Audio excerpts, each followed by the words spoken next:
T'es-tu déjà demandé des acétoates ménil Mercedes-Benz sunt la fel de fiabil cum sujreas reputai alors? In temp ce mult modèle sunt de top, une aile au 2 fin d'affectate de problème irrechemri.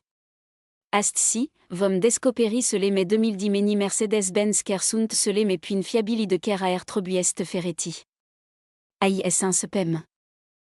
Numéro 10, Mercedes-Benz à classe W168, de 1997 à 2004.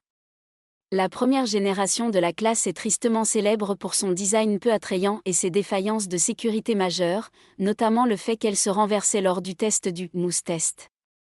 Malgré un rappel massif et des efforts de reconstruction, la classe est restée affectée par des problèmes.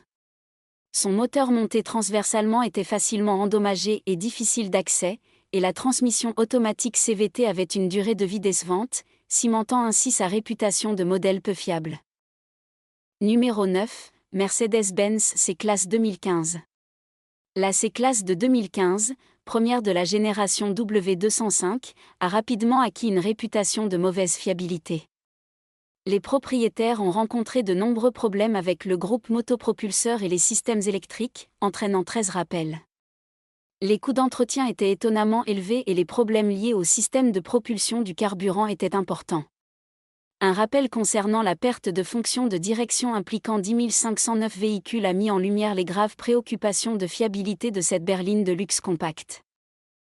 Numéro 8, Mercedes-Benz classe W210 de 1996 à 2002. Suite à la W124, très appréciée, la W210 classe a été une déception en termes de fiabilité. Ses composants fondamentaux étaient sujets à la rouille, la peinture à base d'eau et les supports de suspension étant particulièrement sensibles aux dégâts causés par l'eau. De plus, la W210 classe souffrait de graves problèmes électriques, de joints de couvercle de soupape défectueux et de défaillances fréquentes de la suspension. Ces problèmes ont nui à la qualité générale du modèle et terni la réputation de la classe pendant ces années. Numéro 7, Mercedes-Benz classe W211 de 2003 à 2008. La W211 classe, en particulier les modèles pré-facelift de février 2003 à février 2006, était frappée par des problèmes importants. Le système de contrôle de freinage sensotronique était sujet à des pannes et la suspension hermétique était peu fiable. Même après le facelift, les problèmes liés au système de carburant et au groupe motopropulseur persistaient, faisant de la W211 un choix problématique. Seul le modèle de l'année février 2009 est généralement considéré comme sûr pour les acheteurs. Numéro 6, Mercedes-Benz classe 2014. Le classe de février 2014, faisant partie de la génération W212, s'est avéré problématique malgré la réputation généralement fiable de son prédécesseur.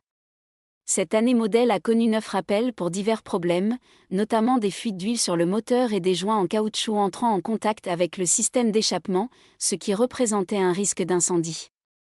Des dysfonctionnements des airbags et de nombreux problèmes de groupe motopropulseur et électrique ont également affecté ce modèle, en faisant un choix à éviter malgré les améliorations esthétiques du facelift.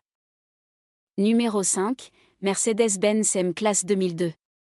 La M-Class de février 2002, en particulier le ML320, a rencontré de nombreux problèmes de fiabilité. Les principaux problèmes incluaient des pannes de direction assistée et des systèmes de régulateurs de vitesse défectueux, entraînant des rappels. De plus, des défaillances fréquentes du système ABS, des serrures de porte facilement cassées et divers problèmes de composants électriques ont fait de ce modèle un véritable cauchemar pour les propriétaires, mettant en évidence des préoccupations majeures en matière de maintenance et de sécurité. Numéro 4, Mercedes-Benz M-Class 2006. La M-Class de février 2006, marquant le début de la deuxième génération du SUV, a continué de décevoir en termes de fiabilité. Les pannes de moteur étaient un problème courant, souvent causé par un solénoïde de régulateur d'arbre à cam défectueux sur les modèles à essence ou une défaillance du capteur de vilebrequin sur les modèles diesel. Seuls les modèles diesel ont été rappelés, laissant les versions à essence vulnérables à des problèmes graves de moteur. Une autre préoccupation majeure était la susceptibilité du boîtier du module de freinage à la corrosion, ce qui pouvait entraîner des défaillances du système de freinage et augmenter le risque d'accident. Numéro 3, Mercedes-Benz GL Class. Les premières années du GL-Class, en particulier les modèles de février 2007 et février 2008, étaient remplis de problèmes de fiabilité. Le modèle de février 2007 a reçu 119 plaintes signalées à l'ANTSA, tandis que le modèle de février 2008 en comptait plus de 80. Les 2 années modèles étaient équipés de suspensions pneumatiques adaptatives et de modules de freinage susceptibles de tomber en panne. Des problèmes de moteur et des systèmes de surveillance des angles morts défectueux ont également rendu ces années du GL-Class un risque considérable pour les acheteurs potentiels. Numéro 2, Mercedes-Benz SL-Class.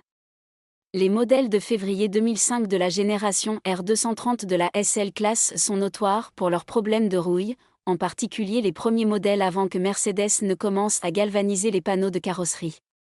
Ces voitures souffraient également de défaillances fréquentes du système de suspension Active Body Control et de dysfonctionnement des freins sensotroniques. Les problèmes de transmission ont encore terni la fiabilité de ces modèles, en faisant un mauvais choix malgré leur attrait luxueux et leurs caractéristiques avancées. Numéro 1, Mercedes-Benz S550 2007. Le S550 de février 2007, modèle inaugural de la génération W221, est notoire pour ses performances peu fiables. Un défaut critique dans l'engrenage M273 attaché à la chaîne de distribution a entraîné des dommages graves au moteur ou une défaillance totale.